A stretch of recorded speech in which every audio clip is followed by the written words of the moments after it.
Amém. Eu quero ler em Romanos 8, 28 a 30, para meditarmos nesta noite.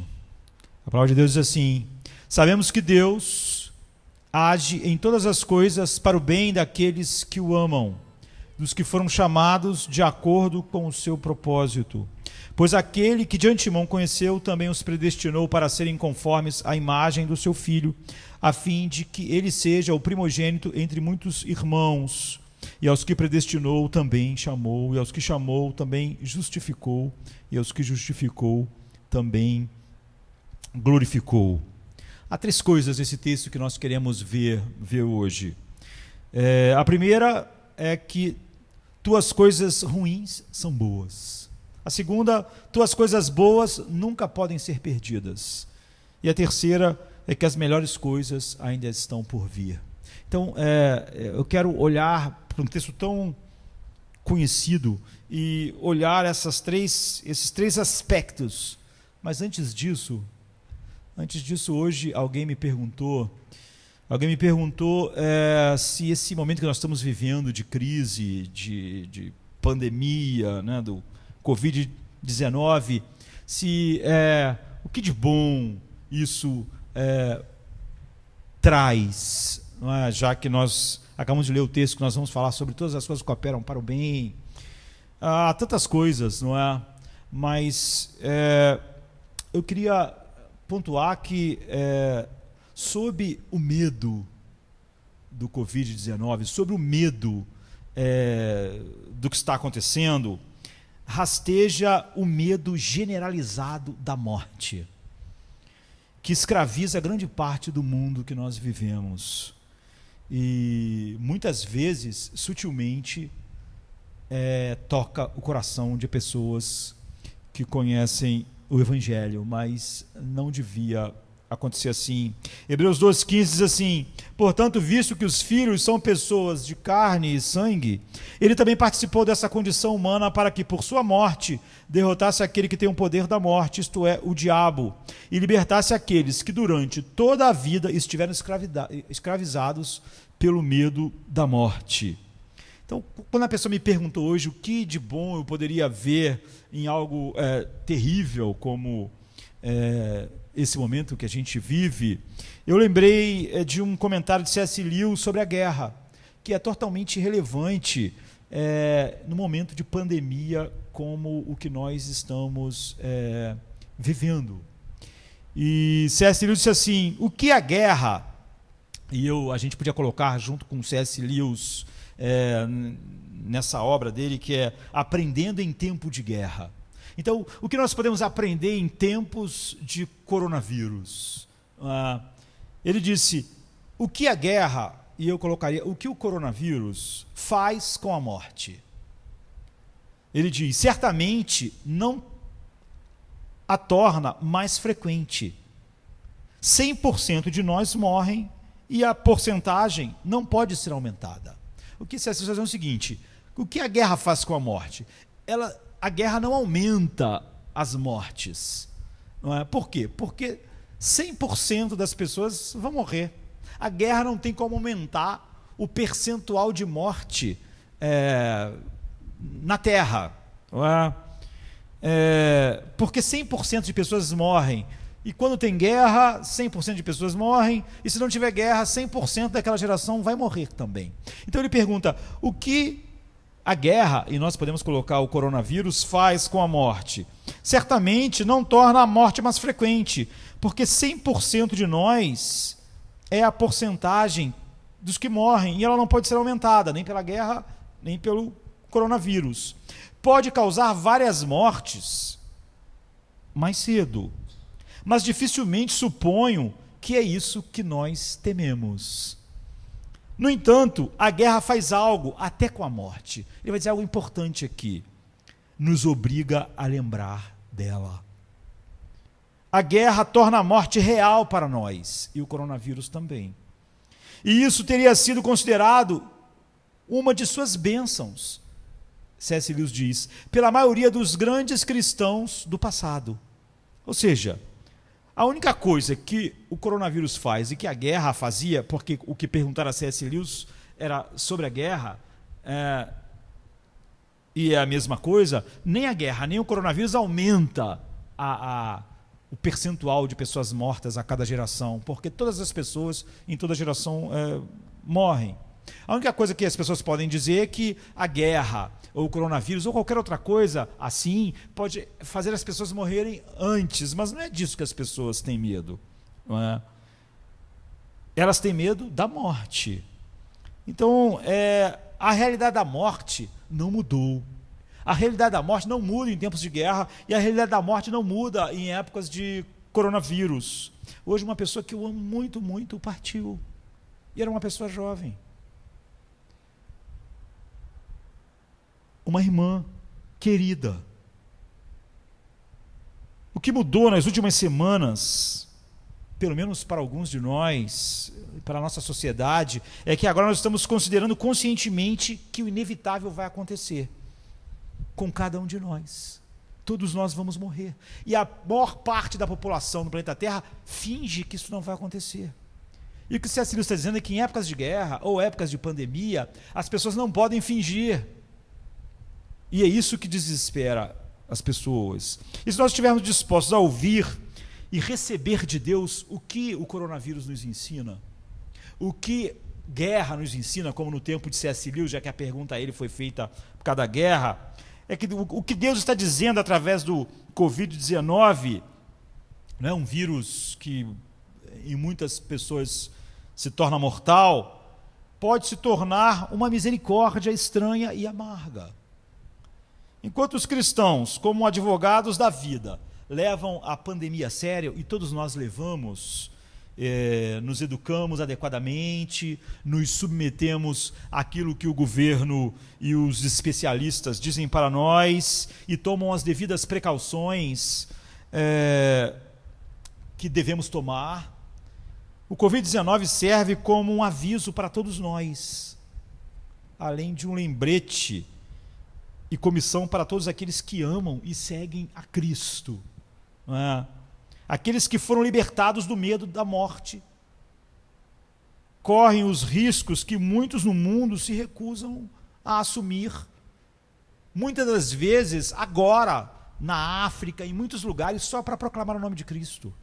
Estão correndo mais risco de serem mortos de repente do que nós estamos correndo risco de morrermos por causa do coronavírus.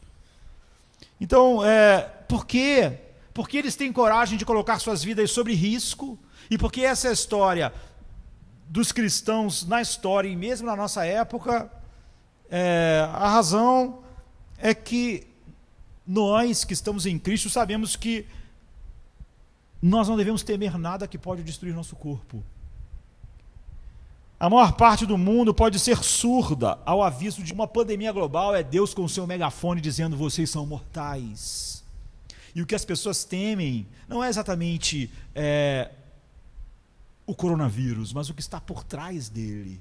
É o medo da morte que faz o coronavírus ser tão assustador, não é? Mas o Senhor do céu, que governa todos os germes e moléculas do universo, diz a quem tem ouvidos para ouvir na sua palavra, e fala também através desses momentos de pandemia. C.S. Lewis dizia que em nossos sofrimentos Deus grita. Nos dias comuns Deus está falando, mas às vezes as pessoas não ouvem, não é? Então Jesus diz assim em Mateus 10, 28, não temas aqueles que matam o corpo, mas não podem matar a alma, antes tema aquele que depois de destruir a alma, antes tema o que pode destruir a alma e o corpo no inferno. Então, embora as taxas de mortalidade projetadas sejam mais baixas do que outros vírus que anteriormente nós tivemos como epidemia, o SARS, o MERS, e, enfim, esse vírus se espalhou mais rápido e globalmente, como os outros não fizeram. E embora o percentual de mortes possa não ser muito grande, ainda assim milhões de pessoas podem morrer, não é? Especialmente os mais fracos, os mais vulneráveis, e qualquer um de nós. Mas o aviso em Mateus 10, no entanto, vem como uma promessa notável para aqueles que temem a Deus e encontram refúgio nele. Ele diz: não são 2 pardais vendidos por um tostão? e nenhum deles cairá no chão, a parte da vontade do seu Pai. Mas até os cabelos da sua cabeça estão numerados. Não temas, portanto, você tem mais valor do que muitos pardais. Então, enquanto o Ministério da Saúde, os governos, o Centro de Controle de Doenças, enquanto compete a eles conter e educar a respeito do coronavírus, o nosso Pai Celestial está cuidando de todos os cabelos da nossa cabeça. Ele domina uma pandemia mundial e ainda cuida de todas as nossas necessidades. Nós neles respiramos, existimos e nos movemos hoje. E se você ou eu morrermos em Cristo, não será porque Ele nos esqueceu ou nos abandonou, ou qualquer coisa assim. Cristo é melhor de longe do que qualquer coisa que nós tenhamos recebido junto com a vida nesse mundo. E qualquer pessoa que recebeu o dom da vida conhece, principalmente nós que sabemos hoje que não temos direito à vida, o homem sabe que vai morrer, e quem recebeu então esse dom da vida conhece o medo da morte, e qualquer um que encontrou o caminho estreito que leva à vida verdadeira e eterna, viu Cristo virar o medo da morte de cabeça para baixo. E o apóstolo Paulo, que quase morreu um monte de vezes, que esteve perto da morte várias vezes e que acabou sendo decapitado, disse: pois para mim o viver é Cristo e o morrer é ganho. Se devo viver na carne, isso significa trabalho proveitoso para mim. No entanto, o que devo escolher não posso dizer. Estou pressionado entre os dois. Meu desejo é partir e estar com Cristo, pois isso é muito melhor. Então, tempos como esse testam se nós podemos dizer o mesmo. Talvez você nunca tenha corrido os riscos que Paulo correu, mas todos nós estamos correndo um certo risco agora, não é? E pode ser fácil dizer que viver é Cristo e morrer é ganho, quando viver para Cristo custa pouco e a morte parece distante, parece estar a décadas de nós. E outra coisa é dizer o mesmo quando a doença está se espalhando e nós, ou alguém que nós amamos, pode morrer. E a morte é realmente uma boa notícia para quem ama Jesus. A morte não é algo belo de forma nenhuma, em momento algum. Mas o Covid-19 apresenta uma tela nova e mais escura, na qual Deus diz novamente: a vida após a morte, Cristo, estar com Cristo é muito melhor. Não é? Então a própria morte, é claro, não é melhor. É um horror, é um inimigo, é o último inimigo a ser vencido. Mas com Cristo a morte também se torna um servo. Ela é uma porta, ela é uma serva para a presença completamente satisfatória e totalmente segura de Jesus para sempre. Então a morte é um ganho, não porque a experiência da morte seja algo maravilhoso, não é? Mas por causa do que a morte nos dá. Porque a tua graça é melhor do que a vida, os meus lábios te louvam. Paulo diz: porque partir e estar com Cristo é muito melhor. Porque, por causa de quem a morte nos dá. Então nós iremos enfrentar a incerteza desses dias com amor corajoso, por causa do que a morte significa para nós. Nós não somos aqueles que, por pavor da morte, são escravos de Satanás. Então, nós sabemos que o maior pavor das pessoas hoje é o fato de que momentos como esse, como C.S. Lewis respondia sobre a guerra, faz todas as pessoas terem que enfrentarem o fato de que elas são mortais. E tudo que o mundo quer é falar de entretenimento, esporte, e esquecer que são mortais. E quando alguma coisa vem e faz todo mundo parar e olhar para a morte, as pessoas ficam desesperadas, porque isso desnuda o coração de todos os homens. E Deus queira que momento como esse, que nos coloca diante da realidade, como nós sempre estivemos olhando para essa realidade, em vez de fugir dela através desses entorpecentes que a vida faz para o homem fingir que não é mortal, a gente possa ser Essa pessoa descrita em Hebreus. Portanto, visto que os filhos são pessoas de carne e sangue, ele também participou dessa condição humana para que por sua morte derrotasse aquele que tem o poder da morte, isso é, o diabo, e libertasse aqueles que durante toda a vida estiveram escravizados com o medo da morte. Então, como C.S. Lewis disse, no entanto, a guerra ou o coronavírus nos faz algo, e faz algo até com a morte, nos obriga a lembrar dela.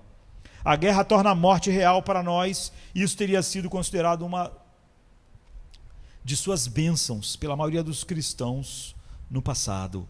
Que nós possamos estar aprendendo com esse grande sermão que Deus está pregando para nós e para o mundo inteiro, que nós somos mortais. Agora vamos voltar ao nosso texto de Romanos. Todas as coisas cooperam para o bem. Isso que nós estamos falando faz parte disso, não é? Nós podemos olhar para todas as coisas, mas nós precisamos entender. Se você é cristão, você sabe que o cristianismo é sobre alegria.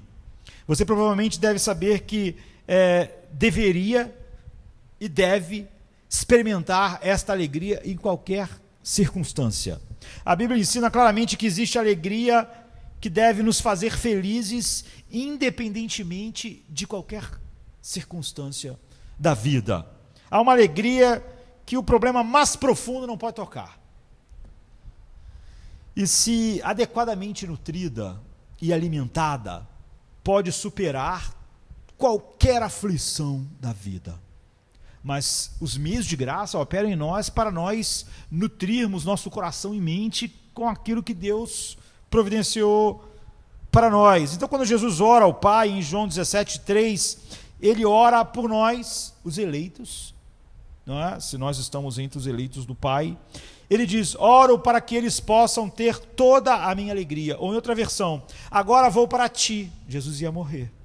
Mas digo essas coisas enquanto ainda estou no mundo, para que eles tenham a plenitude da minha alegria. Ou para que a minha alegria esteja neles e minha alegria seja completa. Um capítulo antes ele disse aos discípulos: vocês se alegrarão e ninguém poderá tirar a alegria de vocês. Ou seja, depois que Jesus morresse, ressuscitasse, vencesse a morte, triunfasse, ele diz: vocês se alegrarão e ninguém lhes tirará essa alegria. Isso é incrível. Ele está conversando com 12 discípulos, homens que vão ser perseguidos, não pelo coronavírus, não é? Eles vão ser roubados de tudo o que eles possuem. Cada pessoa que Jesus estava conversando naquela noite seria torturado e morto nesse mundo. No entanto, Jesus promete dar a eles uma alegria que vai suportar tudo isso. Vai ser suficiente para Pedro ser crucificado, Tiago ser decapitado, todos eles. Nada, nem doença, nem perseguição, alienação, solidão, prisão, tortura ou a morte poderia tirar isso deles nunca mais.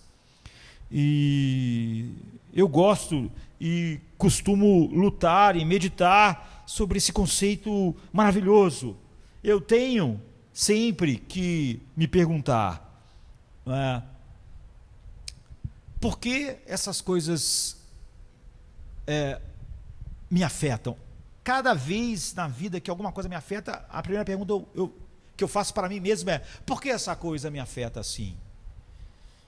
Por que minha alegria não seria implacável? E o que você tem que se perguntar é: você tem esse tipo de alegria impermeável a qualquer coisa?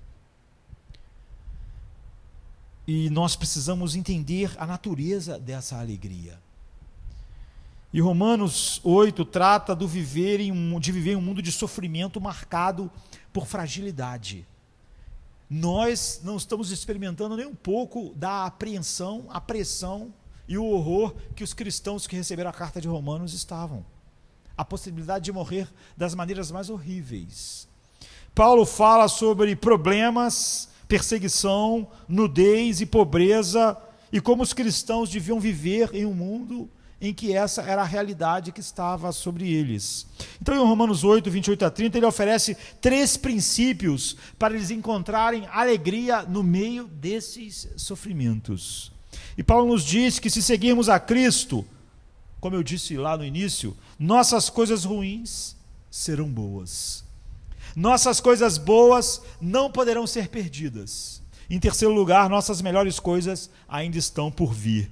Essas são as razões da nossa alegria. É as razões porque eles podiam ser perseguidos, maltratados, presos, roubados, torturados, mortos, e ainda assim ter essa alegria. Então a primeira coisa, nossas coisas ruins acabam para sempre. O versículo 28 diz: para aqueles que o amam, Deus trabalha todas as coisas para o seu bem. Existem 3 implicações desse primeiro princípio. Deus opera todas as coisas juntamente para o bem daqueles que o amam, daqueles que foram chamados segundo o seu decreto. A primeira implicação desse versículo diz que todas as coisas acontecem aos cristãos. Todas as coisas. Ou seja, as circunstâncias do cristão não são melhores do que as de qualquer outra pessoa. Nenhum cristão está protegido da pandemia, por exemplo, porque é cristão. É extremamente importante para nós entender isso. Se quisermos experimentar uma alegria implacável, uma alegria impermeável, coisas terríveis acontecem com pessoas que amam a Deus. Paulo está falando que eles podiam ser mortos, presos, torturados, assassinados. Todas essas coisas podem acontecer e iam acontecer, e a pessoa que está escrevendo o livro foi assassinado, foi torturado, foi preso e por fim foi decapitado. Então, muitos cristãos ensinam explicitamente, e infelizmente a maioria dos cristãos não explicitamente, mas acredita nisso implicitamente, que se nós amarmos e servirmos a Deus, não teremos tantas coisas ruins que aconteçam conosco, ou teremos uma proteção especial só por amarmos a Deus e sermos escolhidos e chamados segundo o seu decreto. Mas isso não é verdade. Coisas horríveis podem acontecer conosco, e crer, amar e servir a Deus não vão impedir necessariamente que elas aconteçam. Todas as mesmas coisas que acontecem com todo mundo acontecem com pessoas que amam a Deus. Todas as coisas aqui, todas as coisas cooperam para o bem, significam isso. Esse era o contexto de Paulo. Ele estava falando sobre fome, pobreza, perseguição, morte, tortura, assassinato. Todas as coisas significa todas as coisas no texto. No versículo 35, Paulo diz: o que pode nos separar do amor de Cristo? Esse é o contexto de todas as coisas que cooperam para o bem. Ele fala problemas, dificuldades, perseguição, fome, pobreza, perigo, igual estamos vivendo, ou espada. Essas são coisas terríveis. Todas as coisas que Paulo lista são coisas terríveis. Ele pergunta: qual dessas coisas pode nos separar do amor de Deus que está em Cristo? Paulo está dizendo que todas as mesmas coisas que acontecem a todos os outros homens que não amam a Deus e que nem foram chamados segundo o decreto de Deus, acontecerão conosco, mesmo que amemos a Deus. E é muito importante perceber isso. Essa é a primeira implicação.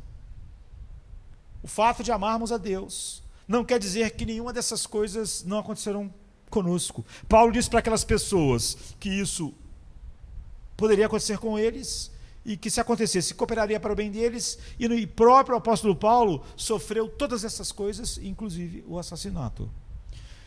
Então essa é a primeira implicação. Todas as coisas significa todas as coisas. Não há nada que, por eu amar a Deus, e por ter sido escolhido por Deus, me coloque sobre proteção. Todas as coisas podem acontecer comigo, como acontecem com todos os outros seres humanos. A segunda implicação desse ponto é que quando as coisas funcionam juntas em sua vida, é por causa de Deus. Quando todas as coisas juntas cooperam para o nosso bem, é só porque Deus opera essas coisas para o bem. Então observe que Paulo não diz, as coisas funcionam juntas para o bem. Paulo diz, sabemos que Deus age em todas as coisas para o bem daqueles que o amam, dos que foram chamados de acordo com o seu propósito. As coisas nunca funcionam juntas para o bem por si só. Na verdade, nada funciona junto por si só. Não tem como. Pelo contrário, se algo de bom acontece, é porque Deus está trabalhando essas coisas juntamente. Anteriormente, em Romanos 8, Paulo discute como as coisas desmoronam, como o nosso mundo, tudo está desmoronando. Você nasce nesse mundo e a juventude vai se transformando paulatinamente em velhice, e tudo está sempre indo em direção à decadência. Tudo está decaindo no mundo, tudo está se corrompendo. Paulo diz assim: considero que os nossos sofrimentos atuais não podem ser comparados com a glória que em nós há de ser revelada. A natureza criada aguarda com grande expectativa que os filhos de Deus sejam revelados, pois ela foi submetida à futilidade. Ou seja, toda essa luta, tudo foi submetido à futilidade. Nós temos sociedade, governo, saúde, remédios, cuidados, e todos acabam mortos no fim. Tudo, por mais brilhante, engenhoso que o homem faça, tudo foi sujeito à futilidade. Tudo acaba sendo fútil. E pois ela foi submetida à futilidade, toda a criação, não pela sua própria escolha, mas por causa da vontade daquele que a sujeitou, na esperança de que a própria natureza criada será libertada da escravidão, da decadência. Ela está escravizada à decadência e à futilidade, em que se encontra para a gloriosa liberdade dos filhos de Deus. E ele continua assim: sabemos que toda a natureza criada geme até agora, como em dores de parto. E não só isso, ele vai incluir então todos os eleitos de Deus, mas nós mesmos que temos as primícias ou os primeiros frutos do Espírito, gememos interiormente, esperando ansiosamente nossa adoção como filhos, a redenção do nosso corpo. Romanos 8, 18 a 23, é um pouco antes daquilo que nós estávamos lendo. As coisas estão sujeitas à deteriorização, todas as coisas. A criação está sujeita à futilidade, toda a engenhosidade humana, como eu disse, acaba em nada. Todos os cuidados prolongam um pouco, ajeitam um pouco, tiram um pouco da dor, ajeita, mas no final a futilidade de tudo isso se manifesta. Todo mundo acabará experimentando a deteriorização dos seus corpos, e essa é a natureza das coisas. Então, os pequenos grãos de areia na praia costumavam ser uma montanha, não é? Mas agora eles são grãos de areia. Tudo desmorona. As coisas não se juntam. Os grãos de areia na terra não vão se transformar em montanha. As coisas que estão... os velhos não vão se tornar jovens. A decadência não é revertida. Tudo está desmoronando. As coisas não se juntam. Então esse versículo diz aos cristãos que se livrem da sacarina, do doce de leite, da ideia sentimental de que as coisas devem dar certo, que as coisas dão certo e que é normal que as coisas deem certo para eles. Mas os cristãos precisam descartar completamente essa ideia fantasiosa. O mundo inteiro está sujeito à futilidade e a decadência. Os cristãos precisam reconhecer que se nossa saúde permanece intacta, é simplesmente porque Deus está sustentando elas. E nada poderá sustentar a nossa vida quando Deus decidir não sustentar ela nesse mundo. Então, eu estava outro dia, ontem ou antes de ontem, escrevendo na internet, tua saúde está fora de controle. Porque as pessoas começam a achar que a saúde delas está no controle delas. Mas não é que elas não devem tomar 1000 cuidados, mas se elas acharem que isso controla a saúde delas, elas estão sendo infantis. Eu escrevi lá: quanto controle nós temos sobre o que os nossos filhos vão ser quando crescerem? Indiscutivelmente nós não temos controle sobre o que eles vão se tornar. Nós cuidamos deles, nós alimentamos eles, nós demos escola para eles, enfim. Então nós temos uma quantidade grande de influência na vida dos nossos filhos. Mas podemos ter influência positiva, influência negativa, mas não temos o controle do que eles serão, do que se tornará. Nós podemos fazer todas essas coisas e dar tudo em qualquer coisa que não tenha nenhuma relação final. É a mesma coisa com a nossa saúde. Há muito que nós podemos fazer para influenciar nossa saúde. Nós podemos caminhar, fazer exercícios, nos alimentar bem. Agora, nesse momento de pandemia, podemos fazer todas as coisas que o governo está mandando, ficarmos em nossas casas, termos todos os cuidados necessários, e, enfim, fazer todas essas coisas, mas na realidade, nós acabamos, depois de fazer todas essas coisas que nós devemos fazer, não temos controle nenhum. Um corolário disso é que, mesmo quando a gente faz as melhores coisas para a nossa saúde, ainda assim nós podemos não ser saudáveis. Pessoas que nós conhecemos que cuidam muito bem da saúde, e como a gente experimenta isso com dor, às vezes morrem jovens, morrem de todas as doenças que acometem. E todos os cuidados que podem ter uma boa influência em nossa saúde não decidem isso finalmente. E muitas pessoas fazem as piores coisas, mas não necessariamente elas ficam doentes. Às vezes você tem alguém que está com 90 anos e conversa com uma pessoa e ela não fez nada do que todo mundo disse que você devia fazer para viver muito. E aí você conversa com alguém que teve todos os cuidados e tem câncer. Então pode haver uma pessoa que fume a vida inteira e não morra de câncer no pulmão. E alguém que nunca fume sofrer de câncer no pulmão. Portanto, alguém podia perguntar assim, então, a pessoa deveria fumar? Não importa se fumar, importa. Fumar influencia, não é? Fumar ou não tem uma influência sobre nossa saúde, sobre os nossos pulmões, mas não controle. Não é? Não quer dizer, eu nunca fumei, não quer dizer que porque eu nunca fumei, eu não terei um problema assim no pulmão. Você vê? Então nós olhamos para a nossa saúde da maneira como olhamos para os nossos filhos. Nós nutrimos, nós estimamos, nós procuramos ter uma boa influência sobre a saúde deles, sobre o corpo deles, sobre o futuro deles, mas nós não temos nenhum controle. Nisso não está a nossa paz. A nossa paz não está no que nós fazemos. Nós fazemos o que temos que fazer. Devemos educar nossos filhos, cuidar dos nossos filhos, dar saúde para os nossos filhos, mas a nossa paz não está no que nós fazemos, porque nós sabemos que nós não temos controle nenhum depois disso. Spurgeon disse: Deus fixou a hora da nossa entrada no descanso, e ela não pode ser adiada pela habilidade do médico, nem apressada pela malícia do inimigo.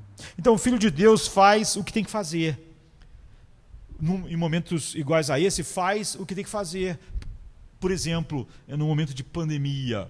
Mas a paz dele não vem disso, ele não fica ansioso. Como o Filho de Deus cuida do seu corpo, mas a paz dele não vem de ele, por cuidar bem do seu corpo, achar que vai viver e morrer na velhice, ou não vai ter aquela doença ou aquela outra. Ele sabe que ele não tem nenhum controle sobre isso. A paz dele está totalmente colocada naquele que ele sabe que tem o controle. No Salmo 139, 16, Davi diz: no teu livro foram escritos todos os meus dias, cada um deles escrito e determinado, quando nenhum deles havia ainda. Então, se as pessoas nos amam, se alguém está lá para nos abraçar, apertar nossa mão, nossa família, amigos, os nossos corpos estão funcionando, enfim, se alguém se essas coisas são dadas a nós, é porque Deus está juntando essas coisas. Mas ele só está operando as coisas boas e ruins para o bem daqueles que o amam e daqueles que ele chamou segundo o seu propósito. Deus está sustentando tudo, é operado por ele para o bem, todas as coisas terríveis e boas ao nosso olhar, para o bem, só porque ele opera isso. Não é porque isso acontece, mas é porque ele tem esse controle sobre cada uma das coisas. e o resultado final delas. E a terceira implicação desse princípio é a mais básica. Embora as coisas ruins aconteçam, Deus vai trabalhar elas para o bem. Então, Paulo disse, se vivemos ou morremos, ou seja, se eu vou ficar na miséria por causa de uma situação ou outra, como os cristãos estavam experimentando naqueles dias, Paulo está dizendo, olha, Deus vai trabalhar em todas essas coisas, a perseguição, morte, dor, aflição, enfermidade, para o bem daqueles que o amam. Esse versículo não promete que aquele que ama a Deus terão as melhores circunstâncias. Esse versículo também não diz que coisas ruins são realmente boas. Você vê, ele diz, essas coisas são ruins. Perseguição, morte, guerra, igual nós estávamos mencionando quando estávamos falando do C.S. Lewis, coronavírus. O versículo não diz que essas coisas são boas, ela diz que elas são ruins. O apóstolo Paulo vai dizer perseguição, fome, morte, nudez, todas elas são coisas ruins. A Bíblia não diz que elas são boas. Em vez disso, reconhece que isso é algo ruim, mas promete que eles estão trabalhando. Essas coisas estão sendo trabalhadas por Deus para o nosso bem. Isso significa que Deus vai operar um bom efeito final na vida daqueles que o amam e que foram chamados segundo o seu propósito em todas essas coisas. Pensem, a cruz de Cristo em si é uma coisa horrível, é a coisa mais terrível que esse mundo já viu. Havia tudo que o pecado pode ser de maneira superlativa.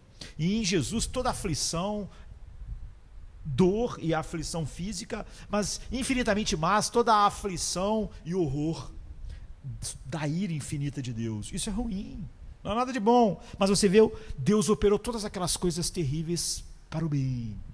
É isso que está sendo dito. A história de Jesus diante do túmulo de Lázaro é uma fonte de insight sem fim para nós. Quando ele estava prestes a ressuscitar Lázaro dentre os mortos, Jesus não estava sorrindo. A Bíblia diz que ele se agitou por dentro. A palavra fala que ele sentiu raiva. E ele chorou. Por quê? Porque a morte é uma coisa ruim. Não é? O salário do pecado é a morte. A morte é horrível. Jesus não estava pensando, eles acham que isso é uma tragédia, mas nenhum dano foi causado. Eu estou prestes a ressuscitar Lázaro dentre os mortos. Parece uma coisa ruim, mas não é. É realmente uma coisa boa. É uma maneira de mostrar a minha glória. É realmente emocionante. Eu mal posso esperar. Ainda bem. Não, ele não estava pensando assim. Jesus estava chorando na tumba porque coisas ruins que haviam ali estavam prestes a serem trabalhadas para o bem, mas elas eram ruins. A história de Lázaro não oferece uma visão sacarina do sofrimento, dizendo que coisas ruins são só bênçãos disfarçadas, ou que toda nuvem tem um revestimento de prata. A Bíblia nunca diz algo assim. Não é? Deus dará às coisas ruins bons efeitos em minha vida, mas elas são ruins. Paulo não estava dizendo que a aflição, morte, perseguição, espada, nudez eram coisas boas. O que ele estava dizendo é que Deus operaria todas aquelas coisas para o bem dos eleitos de Deus. A ira de Jesus Cristo no túmulo de Lázaro prova que ele odeia a morte. Ele também odeia a solidão, a alienação, dor, sofrimento e todas as coisas que são consequências do pecado. Mas isso só mostra como o pecado é um mal infinito, porque nenhuma dessas coisas é maior do que o pecado. Nenhuma dessas coisas expia nenhum pecado. Nenhuma dessas coisas apaga o pecado. Então Jesus odeia tudo isso, e ele estava disposto a entrar neste mundo e experimentar tudo isso. Não só os efeitos do pecado, a morte, a aflição física. Uma pessoa crucificada morre de colapso dos seus pulmões, porque a pessoa fica numa posição em que as secreções vão causando afogamento, há uma falência do pulmão. E a pessoa tem que se levantar e se erguer para que ela possa respirar bem. Mas só que ela, para se erguer e se levantar o corpo, ela precisa se apoiar exatamente nos pés furados, nas mãos perfuradas. Ela não suporta fazer isso. E ela acaba morrendo pela falência respiratória. Jesus teve que experimentar esses horrores físicos e muito e infinitamente maior do que isso, todos os horrores espirituais, a ira infinita de Deus que fez ele suar sangue só de pensar em tomar o cálice, exatamente porque todas essas consequências junto com o pecado são terríveis, mas nenhuma consequência é tão terrível quanto o próprio pecado. Então você vê, não há uma visão sacarina na fé cristã. A promessa não é que se você ama a Deus, coisas boas acontecerão em sua vida. A promessa não é que se você ama a Deus, as coisas ruins realmente não são ruins, são coisas realmente boas. Não é isso que promete. A promessa é que Deus tomará as coisas ruins e vai trabalhar nelas na sua totalidade, ou seja, vai operar todas essas coisas juntas para o bem. Então lembre-se de que o versículo 28 diz que todas as coisas funcionam juntas para o bem. Isso não significa que quando algo ruim acontece, nós podemos decidir dar a Deus uma semana para Ele nos mostrar qual é o bem daquilo. Ou para a situação ficar boa. Na verdade, não espere um mês. Na verdade, não espere um ano. Não espere uma década. A promessa não é de um mês, um ano ou uma década. Ou várias décadas. A promessa não é que nós veremos como todo remendo ruim da nossa vida funcionou para o nosso bem, em algum momento. A promessa é que Deus garantirá que todas as circunstâncias da nossa vida, todas, vão trabalhar juntas por toda a vida para o nosso bem final. Essa é a promessa que nós temos. O melhor resumo dessa lição que alguém já apresentou é John Newton. Nasceu em 1725, morreu em 1807, foi tremendamente usado por Deus. Quando eu olho a história dessas pessoas, John Newton, a gente vê como você deve descansar sempre em como Deus está dirigindo a igreja. Cada época que tem homens grandes como John Newton, nós pensamos como homens como John Newton morre. John Newton morreu em 1807. O que será? Não é agora? A igreja precisava tanto de John Newton. Como será? Quem está conduzindo a igreja é Cristo. Então, John Newton morreu em 1807. 27 anos depois nasceu Spurgeon. E 9 anos depois nasceu J.C. Ryle. Deus sempre vai continuar provendo tudo que é necessário para o que a igreja precisa, até ele chamar o último eleito. E John Newton, ele resumiu isso bem, a maneira com que todas as coisas cooperam para o nosso bem, numa frase, assim: tudo é necessário se Deus envia. Não importa o quê. Se Deus enviou para a nossa vida, é necessário. E nada pode ser necessário se Ele retém. Todas as coisas, boas ou ruins, se Deus enviou para a nossa vida, é necessário. Deus que opera todas as coisas para o nosso bem, colocou tudo na vida de quem Ele chamou, nada é desnecessário. Tudo é necessário para Ele operar para o nosso bem final. Agora, também não há nada que Ele não tenha enviado que tenha sido necessário. A gente nunca pode dizer que precisávamos de coisas que seriam fundamentais para a nossa história que nós não tivemos. O que John Newton e Paulo estão dizendo é que se Deus reteve coisas boas, coisas que você achavam boas, elas só seriam boas num curto prazo. Essas bênçãos seriam boas num curto prazo. A longo prazo, elas seriam terríveis para nós. Então, se Deus reteve, não era bom de fato. Elas seriam boas no parcial, mas não boas no todo. Por outro lado, Deus só trará coisas ruins para a nossa vida, coisas ruins só vão entrar na nossa vida, coisas que Deus sabe que são ruins, para curar você de coisas que podem destruir você a longo prazo, que a longo prazo não iam cooperar para o seu bem. Deus traz coisas ruins para as nossas vidas,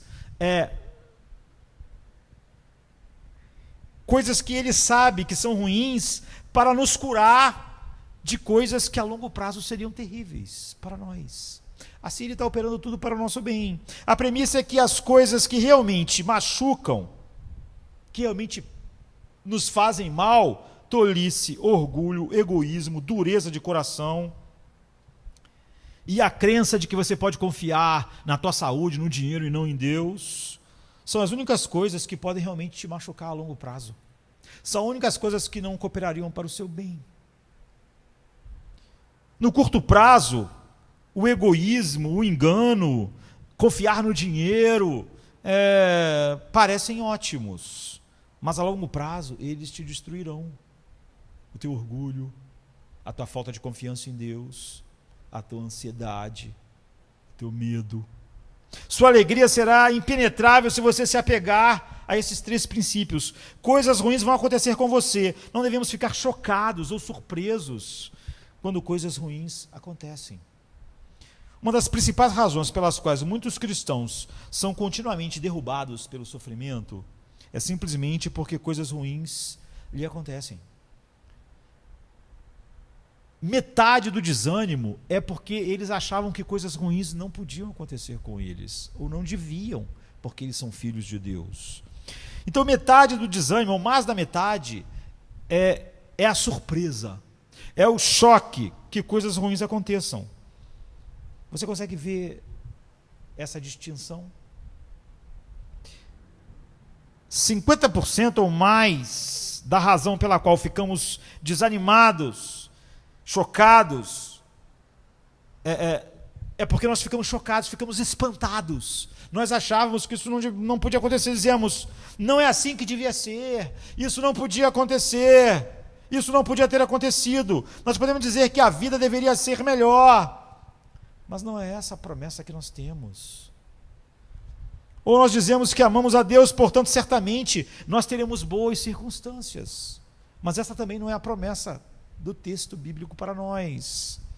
Até você entender qual é a promessa, você continuará continuamente chocado, derrotado e sem o poder que Cristo disse que nós experimentamos ao olharmos para tudo que Ele é para nós, que a sua alegria estaria em nós e ela seria completa. Nessas coisas boas, as nossas coisas boas nunca podem ser perdidas. Esse é o segundo princípio dessa passagem, é que muitas coisas boas que temos não podem ser perdidas. Se você é cristão há algum tempo, você sabe que Romanos 8:28 é um verso famoso, é talvez um dos mais famosos. As pessoas usam Romanos 8:28 o tempo todo. É o que eu chamo de verso de caixinha de promessa, verso de caixinha de bênçãos. Não é? Uma caixa de promessa não é ruim por cada promessa. Todas as promessas de Deus são maravilhosas. Todas as promessas de Deus são maravilhosas. Nós devemos conhecer mais, estudar mais e esperar mais nas promessas de Deus. O problema da caixinha de promessa não é a promessa, não é a bênção. Uma caixa de promessa é uma coleção de versículos que você tira do seu contexto e receita ele sem se preocupar com o que veio antes do versículo e o que veio depois. Por exemplo, Paulo diz que vai operar todas as coisas para o nosso bem, está dizendo fome, perseguição, nudez. Se você tirar, como é tirado na caixa de promessa, e deixa só aquele versículo fora do contexto, ele é um problema. E você usa, por exemplo, as pessoas usam Romanos 8:28 para garantir a si mesmas que quando coisas ruins acontecem, certamente coisas boas vão acontecer depois daquilo, porque Deus vai operar aquilo para o bem delas. Então a pessoa pensa assim, eu não consegui passar e entrar na pós-graduação. Isso quer dizer o quê? Eu queria ingressar, mas eu não entrei na pós-graduação. É porque Deus tem uma outra pós-graduação melhor para mim. Isso vai cooperar para o meu bem. Ou então as pessoas pensam, eu não me casei com quem eu sonhava. Isso é por causa de quê? Só pode ser porque Deus tem uma pessoa ainda melhor para mim. Não é essa a promessa de Romanos 8, 28. Não é? Há uma pequena palavra entre os versos 28 e 29 que indica o que os versículos, que os versículos andam junto. A pequena palavra é para. Todas as coisas trabalham juntas para o bem daqueles que amam a Deus e são chamados de acordo com o seu propósito. Para aqueles que ele conheceu na eternidade e que também predestinou para serem conformes à imagem do seu Filho. Deus não promete melhores condições de vida se você o ama. Não promete que cada coisa que dá errado, amanhã é porque tinha algo melhor e aquilo ia ser... Ele promete a você uma vida melhor e não circunstâncias melhores. Não graduação, casamento, essas coisas são circunstâncias. Saúde são circunstâncias. Paulo ser preso ou Paulo ser solto, Paulo ficar na cadeia ou Paulo ser executado, são circunstâncias. O que Deus deu a Paulo, o que ele prometeu e o que ele deu a Paulo é uma vida melhor, não circunstâncias. Estamos falando de uma alegria que vai além das circunstâncias por isso. Como ousamos interpretar o versículo 8 como uma alegria que depende de alguma coisa? Se a minha alegria depende da pós-graduação, ela não tem nada a ver com Romanos 8, 28. Se a minha alegria depende do casamento, ela não tem nada a ver com Romanos 8, 28. Se a minha alegria depende da minha saúde, não tem nada a ver com Romanos 8, 28. Se a alegria depende de eu ter a certeza de que o coronavírus vai passar por mim e eu vou ser imune, não tem nada a ver com Romanos 8, 28. Aqui está um princípio importante. Jesus Cristo não sofreu para que você não sofresse. Jesus não sofreu para que você não sofresse. Jesus não sofreu para que eu não sofresse. Ele sofreu para que quando você sofresse, você ficasse mais parecido com ele. Ele sofreu para que quando Josemar sofresse, Josemar ficasse mais parecido com ele. O Evangelho não promete a você melhores circunstâncias na vida, promete uma vida melhor. Guarde isso em seu coração. O Evangelho não promete as melhores ou melhores circunstâncias na sua vida. Ele promete a você uma vida melhor. Uma vida, uma nova vida. Com alegria indizível e cheia de glória. Porque essa vida é melhor. Não porque as circunstâncias são melhores. Romanos 8, 29 diz... a meta para a qual todas as circunstâncias vão cooperar para o nosso bem. Para que Deus vai operar todas as coisas para o nosso bem? Qual é o propósito? Qual é a meta? Aonde ele vai chegar? Por que ele está operando tudo? Que bem é esse que ele está operando todas as coisas para esse bem final? Paulo usa a palavra predestinou. Ele não está introduzindo a palavra para nos confundir. Ele não pretende explicar rapidamente toda a grandiosa doutrina da predestinação, ou começar um debate inútil, igual as pessoas gostam, com quem não crê realmente na soberania de Deus e na escravidão da vontade humana. Ele está usando essa palavra para nos confortar, para confortar aqueles romanos que estavam indo para a morte, que estavam indo para serem torturados, que estavam sofrendo pobreza, que estavam sofrendo perseguição. Algo predestinado é algo certo. Paulo quer dizer, você quer saber como Deus opera todas as coisas para o seu bem? É que ele predestinou o propósito final que não vai falhar. O que Paulo quer dizer é que se você ama Deus, ou seja, se você foi chamado segundo o seu propósito, se o Espírito Santo foi derramado em seu coração, como Paulo diz, o amor de Deus foi derramado nos nossos corações pelo Espírito Santo que nos foi dado, Deus pode contar... pode dar a nós essa promessa fixa, que não importa o que aconteça, tudo vai cooperar para o nosso bem, ou seja, para que nós sejamos aquilo que ele predestinou cada um de nós para ser. Somos predestinados para sermos conformes à imagem do seu Filho. O que é isso? Predestinado? Nós seremos conforme a imagem do seu Filho. Essa é a predestinação. É isso que ele está operando todas as coisas em nossas vidas para chegar. A palavra grega aqui é morfa, da qual nós obtemos a palavra metamorfose, por exemplo, em português. Paulo está dizendo que Deus promete nos metamorfosear. Ele promete transformar a nossa essência interior na mesma essência interior de Cristo. Nós vamos ser como Ele, nós vamos ser a imagem dEle. Ou seja, Ser cristão é apaixonar-se. Um cristão, essa é uma definição de um novo coração. Ser cristão é apaixonar-se desesperadamente pelo caráter de Cristo, por quem Ele é, pela sua beleza. E você lê sobre Ele na Bíblia e fica impressionado como a verdade e o amor se encontram nele. Como cada beleza, como Ele é o Rei eterno e humilde, como Ele é o Cordeiro e o Leão, essas belezas infinitas dele. Então, o verdadeiro cristão está apaixonado por essas belezas. Deus diz, vocês um dia serão a imagem dessas belezas, perfeitamente. Ele que era cheio de graça e verdade, nós vimos que em cada aflição que ele passou, mais beleza fluiu. Então você vê a sabedoria e total convicção de Paulo nos passando essa verdade. E você vê em Cristo que todas essas belezas, a manifestação da multiforme sabedoria de Deus em cada brilho e esplendor. Como João diz, o verbo virou gente e habitou entre nós, cheio de graça e de verdade, e vimos a sua glória, a sua beleza, com a beleza do Pai. Então, o bem que Deus está ali havendo, levando, né, te levando, através de tudo que acontece em sua vida, tudo que Ele está operando para o bem, seja externamente, bom ou ruim, as coisas boas e ruins, é a sua transformação na natureza de Cristo.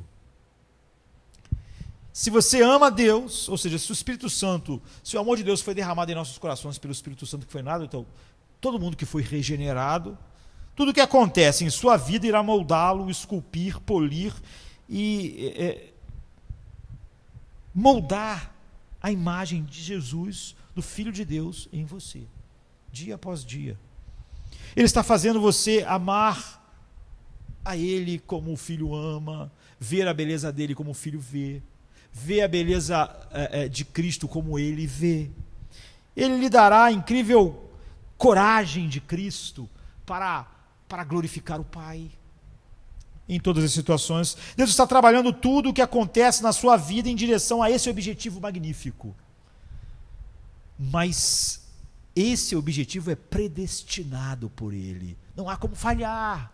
Ele está operando todas as coisas para nós chegarmos aonde Ele predestinou que nós chegássemos, a imagem do seu Filho.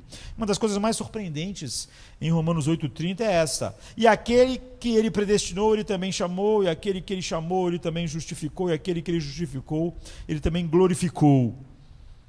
Você vê que Paulo colocou glorificou no passado, igual às outras coisas. Paulo não deveria dizer os que Ele conheceu, predestinou, e justificou, e glorificará.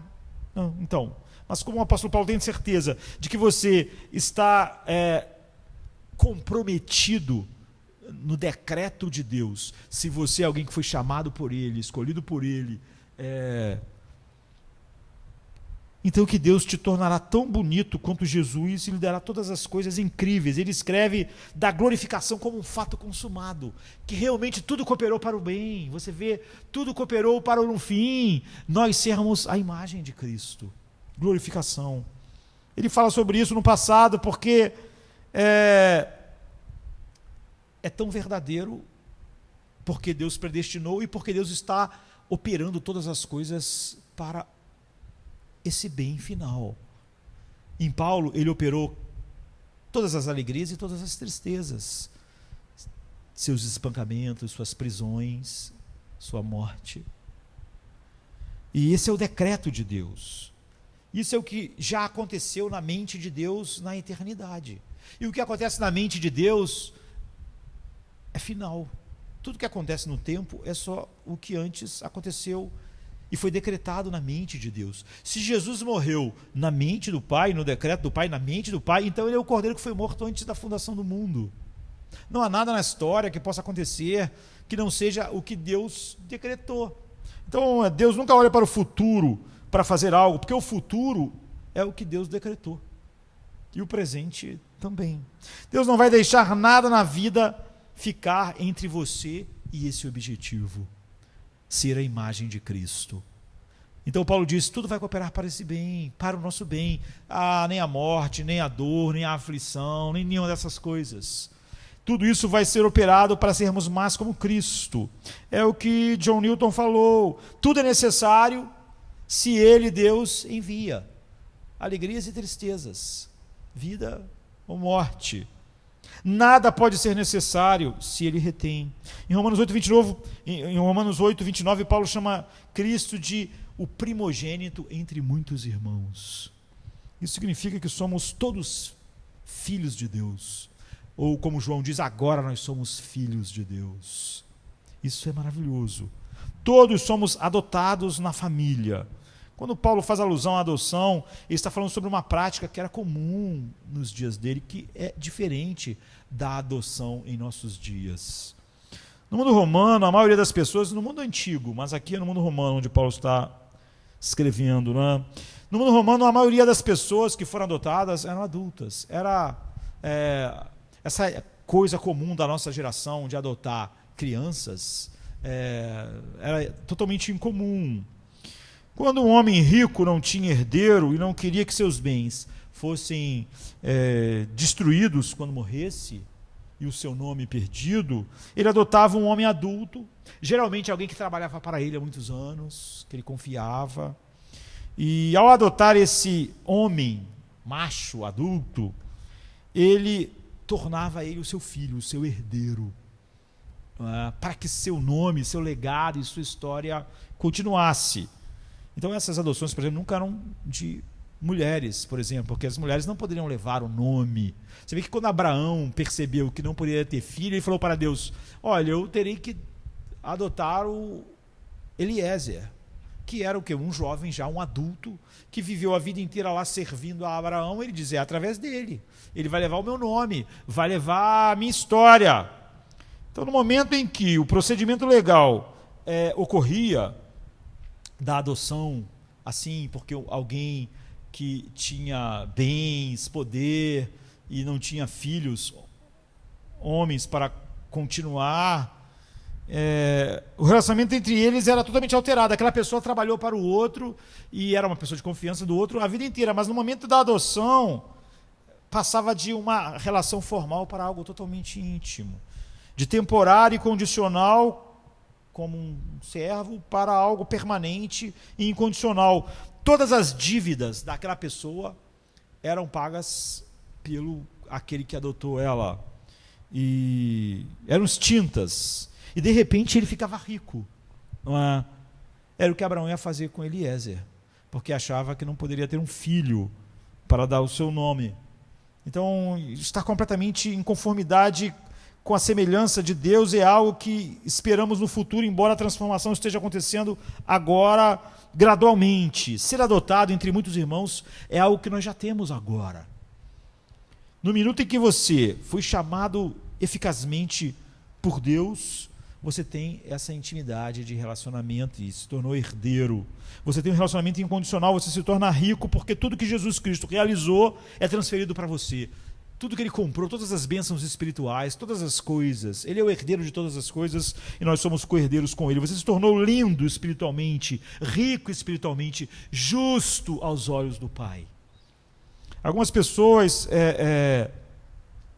na nossa época cheia de problemas que as pessoas inventam e aumentam, não gostavam de como Paulo falou aqui, porque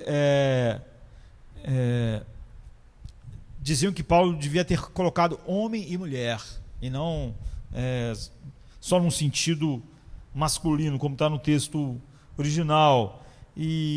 Mas eu vi uma mulher que foi criada lá no Oriente, ainda com uma cultura muito assim parecida, e ela disse que eu vi como na verdade ela enxerga o que Paulo fez de uma maneira muito mais profunda até.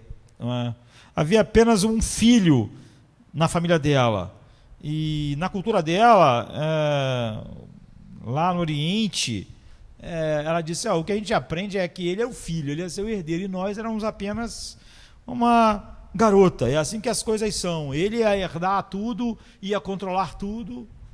E um dia ela disse que estava estudando essa passagem e escrita por Paulo sobre adoção, e de repente ela percebeu que o apóstolo estava fazendo uma reivindicação revolucionária, não só hoje, mas principalmente naqueles dias. Paulo vivia numa cultura tradicional como ela, e ele sabia como uma pessoa era adotada assim para receber a herança, para levar o nome, para ter essas coisas. Mas quando Paulo disse de sua própria cultura tradicional que todos são feitos filhos e herdeiros, era algo impensável naqueles dias. Ele diz que todos filhos em Cristo. Ele estava dizendo que não há cidadão de segunda classe, como naqueles dias acontecia. O filho mais velho tinha aqueles privilégios, os outros não, as mulheres não. Aqui Paulo está dizendo o seguinte: todo mundo que está em Cristo se tornou herdeiro igual. Quando ele é levado pelo Pai a Cristo e se torna cristão verdadeiramente regenerado, recebe todos os benefícios que um filho desfruta, e isso, para a cultura que Paulo falou isso, tinha esse peso mais impressionante ainda, porque era totalmente incomum. Como eu não tinha sido criado numa cultura oriental antiga, e nem agora, eu não podia ter visto a doçura que essa mulher viu, maior ainda, sabe? Não podia reconhecer eu toda essa beleza. Nossa adoção significa que somos amados como Cristo é amado. Estamos honrados como Ele é honrado. Todos nós. Tudo que vai acontecer na nossa vida só vai cooperar para que no fim nós sejamos exatamente aquilo que Deus predestinou para nós sermos. De fato, suas más circunstâncias apenas ajudarão a entender e até reivindicar a beleza dessa promessa. Nenhuma dessas coisas, Paulo diz, além de não nos separar do amor que está em Cristo, vai fazer esse amor mais doce, vai fazer a alegria em nós mais indizível, mais cheia de glória. Quanto mais você vive quem você é em Cristo, mais você se torna como Ele na realidade, em meio a todas as situações da vida. Paulo não está prometendo melhores condições de vida aqui, você vê. Ele está prometendo uma vida melhor. Ele não está dizendo que Jesus morreu para que nós não sofrêssemos, mas para que quando nós sofrêssemos, nós nos tornássemos mais parecidos com Ele, em todas as circunstâncias. Ele está lhe prometendo uma vida de grandeza, Ele está lhe prometendo uma vida de alegria, Ele está prometendo uma vida de humildade, Ele está prometendo uma vida de nobreza, Ele está prometendo uma vida que dura para sempre, uma vida abundante. Então as melhores coisas, por fim, ainda estão por vir. Isso nos leva ao fim do que nós temos para falar. Porque você pode ser alegre, não importa o que, não importa o que aconteça. Primeiro, nós vimos, suas coisas ruins são boas. Suas coisas boas, em segundo lugar, nunca podem ser perdidas, e o melhor está por vir. Se você entende o que está por vir, pode lidar com qualquer coisa.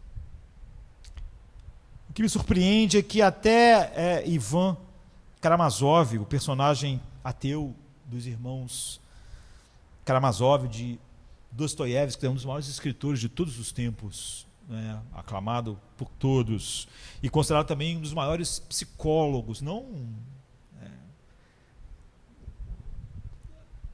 aquele que estuda, não, mas um dos homens que mais conheceu a alma humana, a psique humana na história, que a descreveu. E até ele entendeu esse personagem. Dostoiévski quis colocar na boca desse personagem que tinha dificuldades de compreender Deus um vislumbre disso. Ele diz assim: acredito, o Dostoiévski falando isso, mas na verdade é o personagem, falando isso, o Ivan, nessa obra incrível, os irmãos Karamazov. Ele diz assim: acredito que o sofrimento será curado e compensado, que na finalidade mundial, no momento da eterna harmonia, algo tão precioso acontecerá que será suficiente para todos os corações, para o consolo de todos os ressentimentos, para a expiação de todos os crimes da humanidade, de todo o sangue derramado, que tornará não apenas possível perdoar, mas justificar tudo o que aconteceu. Eu não quero que você pense que essa conversa sobre glória, sobre o céu, banaliza o sofrimento. De fato, Ivan Karamazov disse que essa esperança é a única visão de mundo que leva a sério. Esse mundo é tão quebrado, não é? É tão diferente do que ele devia ser, ou seja, algo que manifestasse a beleza infinita de Deus e a sua glória. E as nossas almas foram criadas para algo tão grande, tão maior. E nosso sofrimento é tão profundo, a fome, a sede. Como nós fomos criados para Deus e não temos Deus, tudo está tão quebrado, tão decadente, que nada além dessa promessa pode vencer isso.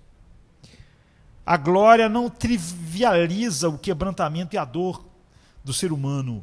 É a única coisa que leva a sério. Mostra o que o pecado faz e como o nosso coração, que foi criado para Deus, não vai encontrar nenhum descanso enquanto não descansar nele.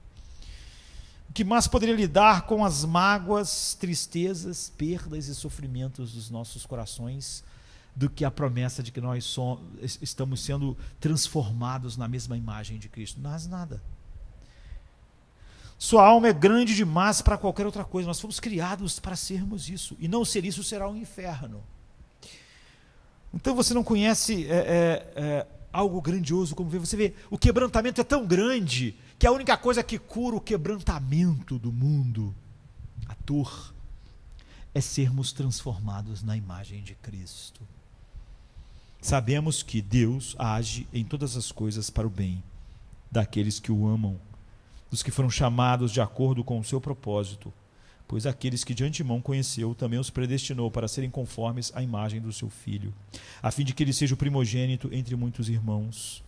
E nos predestinou também, e aos que predestinou também chamou, e aos que chamou também justificou, e aos que justificou também glorificou. Vamos ficar então com esse resumo de John Newton. Tudo é necessário se ele, Deus, envia. Nada pode ser necessário se ele retém. Ele realmente opera todas as coisas conjuntamente para o bem daqueles que o amam e foram chamados segundo o seu propósito. Amém. Amém.